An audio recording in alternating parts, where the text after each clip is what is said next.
प्रारब्ध के सभी दर्शकों को मेरा नमस्कार। मेरा नाम है संदीप आर के सिंह और आज हमारे साथ श्री पुष्कर अवस्थी जी। पुष्कर दा, राम राम, स्वागत। राम राम भैया, राम राम। दर्शकों, एक धुरंधर और आने वाली है और वो फिल्म जो है एक आदमी की कहानी कहेगी जो अपने समय का तो धुरंधर था ही और बहुत सारी कंट्रोवर्सीज है उनके साथ। लेकिन वो सबसे बड़ी बात है कि 2004 से 2014 के बीच का जो काल था उसको एक अलग पर्सपेक्टिव में दिखाएगा। वो है ललित मोदी पर बायोपिक आ रही है। ललित मोदी के लगातार पॉडकास्ट आ रहे हैं और ललित मोदी वह जिन्होंने आईपीएल क्रिएट किया, एक बड़ा उनको क्रेडिट जाता है ऑफ कोर्स बीसीसीआई को। और क्या उनकी पूरी कहानी है पॉडकास्ट में तो सुनने बड़ा इंटरेस्टिंग लग भी रहा है। और सोचिए आईपीएल के बनने की कहानी, और उसमें फिर अंडरवर्ल्ड भी है, उसमें पॉलिटिशियंस भी हैं, उसमें मर्डर भी है, उसमें किडनैपिंग भी है, सब है, सारा मसाला मिलेगा। और ऐसा बताया जा रहा है कि रणवीर सिंह ही प्ले करेंगे ललित मोदी का किरदार। सोचिए क्या ग्रैंड स्केल पे पिक्चर आएगी। और उनके पॉडकास्ट आए हुए हैं तो ललित मोदी ने 2-3 लोगों का नाम लेकर क्लियरली कहा है, हम मतलब हम ललित मोदी के पॉडकास्ट और उनके वक्तव्यों को कोट करके यह और उनके लिए हुए नामों को लेकर हम यह चर्चा कर रहे हैं। यह आक्षेप हम पर नहीं है, ये ललित मोदी पर लगने चाहिए, ये उन्होंने कहा। सबसे पहले, खैर वो तो लंदन में बैठे हैं, वो तो केस लड़ लेंगे, हम लोग नहीं लड़ेंगे, तो हम अपनी थोड़ी सी संयत भाषा में ही अपनी बात करेंगे। सबसे पहले उन्होंने कहा कि आज भी जो है राहुल गांधी को उनसे समस्या है और वो भारत इसलिए नहीं आते हैं क्योंकि राहुल गांधी पॉलिटिकल पावर में नहीं, लेकिन फिर भी एक बड़ा तंत्र है जो उसको परेशान कर सकता है और फिजिकली। और जब भागना पड़ा उनको तो दाऊद इब्राहिम की कॉल की वजह से उन्होंने देश छोड़ा। क्या संबंध देखते हैं पुष्कर दा, कैसे देखते हैं आप इस नए प्रक्रिया को जो होने वाला भाई देखिए, ललित मोदी ने जो पॉडकास्ट किया, मैं 2-3 सुन चुका हूं। उन्होंने अपनी जो वर्जन रखा है अपनी तरफ से, उसमें एक चीज स्पष्ट हो जाती है कि जिस तरीके से भारत के मीडिया की तरफ से या भारत की तरफ से बात होती है कि भगोड़ा भगोड़ा भगोड़ा, वो ऐसी कोई बात नहीं है। घूम फिर के ये आता है, पूरी कहानी इसी में आती है कि उनको 3 तरफ से दिक्कत हुई। पहले दिक्कत ये हुई थी कि बैटिंग क्रिकेट में जो होती है उस पर बहुत वो कड़े थे, और जब तक वो रहे आईपीएल तब तक जो उन्होंने जो है कोशिश यही की कि जो है किसी तरीके की मैच फिक्सिंग या स्पॉट फिक्सिंग जो होती है वो ना हो पाए। इसको लेके एक अंडरवर्ल्ड जो कि क्रिकेट बुकिंग करता है, बैटिंग करता है, वो तकलीफ थी। दूसरा जो है दाऊद इब्राहिम का उन्होंने डायरेक्ट नाम लिया, और डायरेक्ट नाम ही नहीं लिया, अपने ऊपर 3 किए गए हमले का भी जिक्र किया। और ये सब जो है उन्होंने कहा ये डॉक्यूमेंटेड है, चाहे MI5 का इंग्लैंड में हो वहां पे भी है, मुंबई में की पुलिस के पास हो, और मोंटेग्रो क्रोएशिया की पुलिस के पास जो है पूरा जो है उनके बयान है और उनकी जो है फाइंडिंग्स भी है। उनका कहना यह था कि IPL 1 IPL 2 की जब हो रहा था तो IPL 2 जो शिफ्ट किया उन्होंने, IPL 2 मतलब शिफ्ट करना पड़ा साउथ अफ्रीका, उसको लेके जो है बड़ा वो था। भारत तत्कालीन भारत सरकार 2009 का चुनाव का समय था वो। भारत सरकार ने कहा कि हम चुनाव और आईपीएल दोनों एक साथ नहीं करा सकते, भारत सरकार हमें सुरक्षा नहीं देते। भारत सरकार ने बाद में कहा, जो उस वक्त जितनी बीजेपी की प्रदेश की सरकारी थी उन्होंने जो एनओसी दे दी थी, लेकिन वो मिलने के बाद जो है ज्यादा मामला बिगड़ गया और फिर कांग्रेस की सरकार ने, जो यूपीए सरकार थी, चिदम्बरम उसमें होम मिनिस्टर थे, उन्होंने जो है इस पे जो है बैन लाया। तो और उसके बाद ये चले गए साउथ अफ्रीका। तो ललित मोदी ने बड़ा खुलासा ये किया है कि उस वक्त सबसे बड़ा सट्टा जो लगा था वो इस बात पे लगा था क्रिकेट पे कि IPL 2 होगा कि नहीं होगा, और उसके अंदर जो है क्योंकि नहीं होगा, कांग्रेस के चिदम्बरम ने कहा है, भारत यूपीए कांग्रेस की जो यूपीए सरकार थी उसने इनकार कर दिया है, एनओसी नहीं दी है, तो नहीं होगा। इस भरोसे में जो है पाकिस्तान में बैठे दाऊद इब्राहिम ने इस पे जो है ऑड्स पे काफी पैसा लिया और वो अल्तोगत्वा जो है बहुत लंबे घाटे में चले गए, ये साउथ अफ्रीका के लिए। तो ये पहला कनेक्शन तो ये कहता है कि दाऊद इब्राहिम या जो अंडरवर्ल्ड क्रिकेटिंग बैटिंग कॉकस था, उसको ये विश्वास था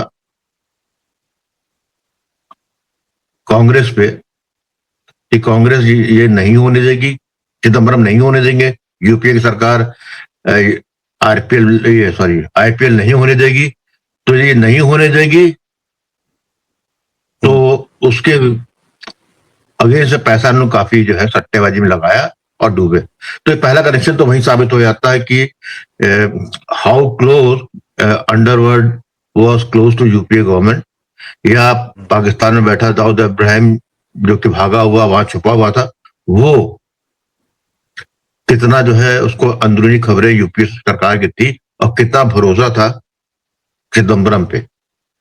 पहली बात तो ये इस क्लियर होती है। दूसरी बात उन्होंने जो खुलासा किया तो और जबरदस्त था, वो था कि 2012 में कोची कंसोर्टियम को लेकर आया एक नई टीम के लिए, उस पर दबाव डाला गया कि इसको लिया जाए जिसमें 75% कंसोर्टियम में जो लोग थे उनका था हिस्सा और 25% था सुनंदा पुष्कर का। और सुनंदा पुष्कर इन पर्सन नहीं आई थी और ललित मोदी का कहना है कि मैंने दस्तखत करने से मना कर दिया था कि मैं एग्रीमेंट नहीं करूंगा जब तक वो सामने ना आए, क्योंकि somebody who is not putting any capital and यदि ऐसा है तो उन्होंने मना किया और उन्होंने नाम लिया है उस वक्त के बीसी जो वो थे प्रेसिडेंट शशांक मनोहर, नाम को गड़बड़ा रहा हूं उनसे। तो उन्होंने कहा कि जब मना कर दिया तो शशि थरूर का फोन आया और शशि थरूर ने कहा कि इसको कर दो, इन्होंने मना कर दिया। मनोहर शेखर क्या नाम था बीसीसीआई के, एनीवे नाम मैं गलत नहीं बोलूंगा, जो थे शशांक मनोहर। तो उन्होंने जो है मोदी से कहा कि ये आज ही दस्तखत होंगे, ये इसको अभी करना है। तो उन्होंने कहा कि ऐसा है तो फिर I will write while signing I will protest. तो उन्होंने अंडर ड्यूरेस जो है साइन किया और एग्रीमेंट पे लिखा कि उनसे करने को कहा गया। और नेक्स्ट डे पता लगता है कि सुनंदा पुष्कर जो है शशि थरूर की भावी पत्नी, उनसे विवाह होने जा रहा है। ये भी कहा उस वक्त कि अहमद पटेल का भी फोन आया, सोनिया गांधी का उसमें डायरेक्ट इन्वॉल्वमेंट था, उनकी तरफ से प्रेशर पड़ रहा था। लेकिन जो है उसके बाद जो है इनको वहां से भागना पड़ा, क्योंकि आपने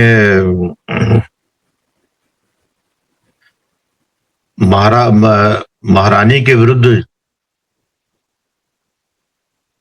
आप चले गए और आपने एग्रीमेंट में लिख भी दिया अंडर ड्यूरेस, तो वो उसको उनको भागना ही पड़ा वहां से। तीसरा खुलासा किया कि उनके बेटे का अपहरण हुआ, किडनैपिंग हुई उनके, इस चीज को लेके।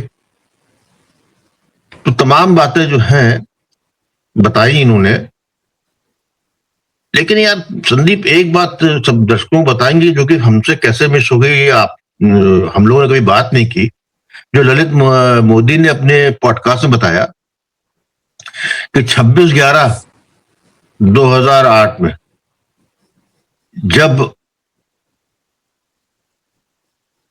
मुंबई में आतंकी हमला हुआ, उस वक्त जो है ललित मोदी उस वक्त जो है होटल ताज में थे, ताजमहल पैलेस जो है मुंबई का होटल जहां पर आतंकवादी कर रहे थे, और कह रहे थे कि मैं पहले जब गोली चली उससे थोड़ी देर पहले ही निकला था, उस वक्त मैं वहां पर 200 सिक्योरिटी पर्सनल्स थे जो साउथ अफ्रीका से आए थे, क्योंकि उसी साल जो है 3 दिसंबर को चैंपियंस लीग 20 का टूर्नामेंट था क्रिकेट का, जिसको इंडिया ये होस्ट कर रहा था। वो लोग जो है निकले हैं और चालू हुआ, और 27 से सारे विदेशी खिलाड़ियों को भारत आना था नेक्स्ट डे, और हम लोग 26-11 कहते हैं, बेसिकली 26 से लेकर 29 तक ऑपरेशन चला था। हाँ बिल्कुल। और ये भी उन्होंने बताया कि उसी रात को पाकिस्तान की टीम इंडिया आ रही थी, लेकिन उन्होंने जो है ऑन एयर उनको वापस कर दिया, उतरने नहीं दिया। ये एक बहुत बड़ी बात कहता है।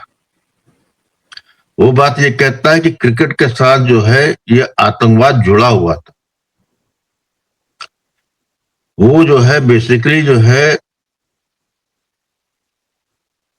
2009 में जो घाटा हुआ था, तो ये उसी की वो थी, एक सोची समझी तारीख चुनी गई थी कि जिस वक्त जो है ये 26 को जाएंगे और 27 से सब विदेशी आने वाले, पूरा था। दूसरा, ओबराय होटल और ये जो नॉर्मन पॉइंट पे है ट्राइडेंट ओबराय का, वो और ताजमहल, 27 से पूरा होटल बुक किया हुआ था इन लोगों ने।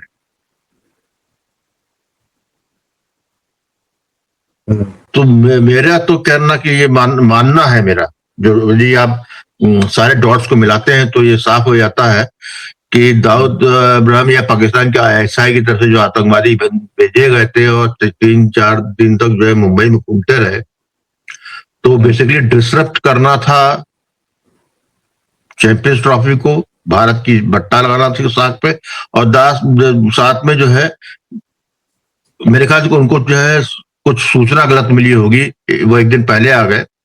यदि 27 तारीख से प्लेयर आने वाले थे, यदि 27 को ये होता घटना ये,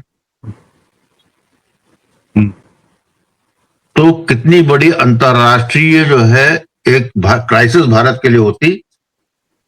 जिस तरीके से पाकिस्तान में जब श्रीलंका की टीम आई थी और आक्रमण हुआ था, बम चले थे और इसमें कोई मरता, तो मेरा तो मानना ये है कि ये जो है क्रिकेट वर्ल्ड जिसको भारत आज चला रहा है, या बीसीसीआई पे हमेशा से कांग्रेस की पकड़ रही है, because BCCI was always a Holi cow in this regard कि वहां से कितना कहां पैसा जाता, और दूसरा इतना क्लियर हो गया शारजाह के 80s का दौर से याद कीजिए आप कि भारतीय क्रिकेट में सट्टेबाजी जो कि कराची से कंट्रोल होती है, पहले मुंबई से होती थी, फिर दुबई से कराची चला गया, उस रेवेन्यू का जो है कितना टेररिज्म में जाता है सबको आइडिया हो गया है। और उसके साथ कांग्रेस का गठबंधन, तो जिस तरीके से पर्सनल लेवल पे चिदम्बरम ने हॉन्ट किया, जिस तरीके से डिस्टर्ब करने की कोशिश की, उससे तो साफ लगता है कि ये रिश्ता कुछ और कहता है। नरेंद्र मोदी बहुत ज्यादा साफ नहीं बोल सकते थे, लेकिन जो जितना बोला दी आप उनको सुन ले और समझ लें आप, तो उससे साफ समझ में आ जाता है कि यूपीए गवर्नमेंट का बहुत एक क्लोज रिलेशनशिप विद दाऊद, और जब दाऊद कहते हैं तो आप आईएसआई कह लीजिए, पाकिस्तान कह लीजिए, सब कॉम्प्रोमाइज लोग थे। और क्योंकि वो चीज नहीं हो पा रही थी जो जिस लेवल पे वो चाहते थे, क्योंकि एक चीज बहुत सिग्निफिकेंट थी कि जब आईपीएल स्टार्ट हुआ तो इनिशियल पीरियड में बीसीसीआई के रेवेन्यू का 10% आईपीएल था सिर्फ, दैट्स ऑल, जिसको कि ललित मोदी ने ब्रांड बना के, इंटरनेशनली ब्रांड बना के उसको लेवल पहुंचाया कि आज बीसीसीआई में 90% रेवेन्यू आईपीएल का है, 90%। तब आप समझ सकते हैं, उन्होंने राजीव शुक्ला का भी कुछ नाम लिया उन्होंने बीच में, वो राजीव शुक्ला इतने लंबे समय से हैं, तो कह रहे नहीं नाम कोई चार्जेस तो इस तरह नहीं लगाए, तो उस पर बात करना बेफजूल है। लेकिन सीधी सीधी बात क्या है तो यही है कि ये एक ऐसी कोयले की खदान है जिसमें कांग्रेस तो पूरी पूरी काली है, और जिस तरीके से पर्सनल लिया, जिस तरीके से टीम बनाने की कोशिश की, जबरदस्ती बुलडोज करके with all disregarding all the norms एक नई टीम को इंट्रोड्यूस किया गया, और ऐसे स्टेट की जहां पर कि खुद बताया उन्होंने कोची के नाम से थी, और कोची में क्रिकेट का स्टेडियम नहीं था। तो बेसिकली वो जो है नाम किसी का भी रहा हो, तो इसके मतलब जो है वो कहीं अंदर खाने अहमद पटेल के थ्रू कहीं ना कहीं तार जुड़े हुए थे। जी ये देखना बड़ा इंटरेस्टिंग होगा अब जब बायोपिक आती है और बार बार कहने का फिल्म आ रही है और बहुत सारी उसमें भी घटनाएं हैं। तो आईपीएल के बनने की कहानी तो है, खासकर उस समय के कांग्रेस की कहानी है, और जितनी ये कहानियां बता रहे हैं मुझे लगता है फिल्म में वो और शानदार तरीके से निकल कर आएगी। और बड़ा जरूरी है 2004 से 14 के बीच के भारत को जानना, किसी भी लहजे से देखिए, किसी भी एंगल से देखिए, किसी भी सेक्टर के माध्यम से देखिए, पर बहुत जरूरी है कि हम रह किस समय में रहे थे, क्या अंधकार में हम लोग जी रहे थे, किस तरीके से भारत बर्बाद करने का, तोड़ने का सारा कार्यक्रम एक साथ चल रहा था। नक्सलाइट्स आग लगाए हुए पूरे देश में, फिर नॉर्थ ईस्ट पूरा अलग ही परेशान है, जल रहा है। कश्मीर के सेपरेटिस्ट जो है, सेपरेटिस्ट कहते हैं वो तो अब पाकिस्तान में मिलाने का पूरी प्रक्रिया अलग चल रही थी, उनसे मनमोहन सिंह हाथ मिला रहा है यासीन मलिक से, दिल्ली के पत्रकार जा रहे हैं, गिलानी में पता नहीं किससे किससे गले मिल रहे हैं, बच्चे यहाँ पढ़ लिख रहे हैं किसी तरीके से तो बाहर चले जा रहे हैं, क्योंकि यहाँ ना एंटरप्रेन्योरशिप है ना कुछ, कोई चाइना से ही सामान जाके ले आ रहा है, बट ट्रेडिंग चल रही थी। वो भारत बैंकिंग व्यवस्था ध्वस्त कर रही सोनिया गांधी ने, राजीव गांधी के 5 साल के कार्यकाल ने उठाकर, कोई कहेगा कि अरे विश्वनाथ प्रताप सिंह, अरे चंद्रशेखर, अरे 3-4 महीने में देश की इकोनॉमी थोड़ी बर्बाद हो जाती है। ये तो राजीव गांधी, इंदिरा गांधी, इन लोग का किया धरा था कि 1990 तक आके दिवालिया होने की स्थिति में पहुंच गया था भारत, और वही काम सोनिया गांधी ने 2014 तक कर दिया था। अगर बैंकिंग सिस्टम को जिस हद तक पहुंचा दिया था, 52 लाख करोड़ का एनपीए चल रहा था, ध्वस्त हो जाता बैंकिंग सिस्टम। तो 2004 से 14 के बीच के समय को आईपीएल के माध्यम से बात की जा रही है। ठीक है, एक आईपीएल क्रिएट किया गया, जो भी है बड़ा शानदार कार्यक्रम है, भारत को बहुत ज्यादा एक एंटरटेनमेंट का नया फॉर्मेट मिला है इस तरीके के। फिर बहुत सारी स्पोर्ट्स प्रीमियर लीग बनी, कुछ प्रोडक्टिव हुआ, यस, पर उसके पीछे जो गंदगी है कांग्रेसियों की, अंडरवर्ल्ड रन कर रहा था, सट्टेबाजी ना हो इसके लिए किसी को भगा दिया गया, कब्जा, बाद में एन श्रीनिवासन जो है वो भी बीसीसीआई के बने, वो तो पकड़े गए ना, वो तो बाद में आया उनपे भी, तो वही लोग इनके खिलाफ थे। ललित मोदी जी पुष्करदा, आप बताएं। मैं ये कह रहा था कि जो सबसे इंटरेस्टिंग पॉइंट जो उसने बताया, क्योंकि ये खुलासा कहीं और से नहीं हुआ है, स्वयं ललित मोदी ने बताया है कि रणवीर सिंह से मुलाकात हुई और वो जो है बायोपिक बनने जा रही है। मैं समझता हूं कि वो धुरंधर का ही फॉर्मूला उपयोग करेंगे इसके अंदर, रियल इवेंट्स, और साथ में रियल इवेंट्स में वो चीजें होंगी जो कि भारतीय जनमानस को नहीं मालूम है। क्या नहीं मालूम है? जो लिखा पढ़ी में दर्ज है, जो बीसीसीआई के कागजों में है, जो पुलिस कमिश्नर मुंबई के फाइलों में है, जो MI5 के डॉक्यूमेंटेशन में है। जब इंग्लैंड में है तो MI5 का उसको प्रोटेक्शन था, और यहां तक है कि जब दाऊद से बात हुई है, दाऊद ने बोला तो उसने MI5 को बताया कि दाऊद से बात हुई, ही वाज टेलिंग इट, और वो MI5 की फाइलों में है। इसी तरीके क्रोएशिया की पुलिस की डिपार्टमेंट की फाइल्स में दर्ज है, उनका रिकॉर्डिंग है। तो ये बड़ा खूबसूरत चीज होगी कि there is one biopic coming, latest रहेगी, आईपीएल से बड़ा कोई ब्रांड नहीं है, और उसको जो है रियल इवेंट्स को विद प्रूवन डॉक्यूमेंट्स क्या, यदि किसी सरकार के दस्तावेज में कोई चीज है, उसको डिनाई करते रहिए आप, जो करना करता, वो वहीं से डॉट्स पुल इन होंगे इसके अंदर। बहुत स्पष्ट बोला, ऐसा नहीं है जैसे उन्होंने जेटली के लिए, अरुण जेटली के लिए अच्छा नहीं बोला। हम्म, उन्होंने कहा ये बहुत बड़ी क्लोज बडी ऑफ चिदम्बरम। तो ऐसा नहीं है कि कोई ये ना सोचे कि ये बीजेपी और कांग्रेस का कोई मामला है, नहीं नहीं। There is one individual who has created something, hmm, he had a tough life, he created something magnificent, he is passionate about it। और यदि बायोपिक आएगी तो ये धुरंधर से कम नहीं होगी। अगर और ढंग ये से डायरेक्ट कर दी गई तो, है, अगर ढंग से डायरेक्ट कर दी गई तो देखो यदि ऐसा है ललित मोदी की बायोपिक बन रही है तो मसाला ऐसा उसके अंदर है, मतलब उसकी लाइफ ही इतनी फ्लैम्बॉयंट रही है, हम्म, और डायरेक्ट और ये एक्टर रणवीर है, तो ये मान के चलिए कोई भी जो डायरेक्टर होगा, रणवीर सिंह वाला नहीं जो पहले तो था, post Dhurandhar is a different गाय, तो उसके साथ भी जो टीम आएगी, डायरेक्टर का नाम खुलासा नहीं हुआ है, हो सकता है झटका लगेगा हम लोगों को कौन डायरेक्ट कर रहा है इसको, क्योंकि उसके लिए भी ऐसा डायरेक्टर चाहिए जो जो कांग्रेस लेफ्ट इस्लामिस्ट मीडिया है, उसका इकोसिस्टम है, वो उसके पीछे पड़ेगा बहुत तगड़ा। जी जी, जिस तरीके से धुरंधर के बाद पड़े थे, उसी के बाद जब ये इसका डिक्लेरेशन भी आ जाए कि फिल्म बनने जा रही है पब्लिक, उसके बाद देखिएगा भाई हंटिंग चालू होगी। तो इसीलिए जो है डायरेक्टर भी वही होगा जो मादा रखता है उसको झेलने का। जी सही है। हो सकता है रणवीर सिंह का मैं ही डायरेक्ट करूंगा, भाई अब तो सब विधाओं में सब लोग हैं। तो इसी के साथ आज की चर्चा का समापन।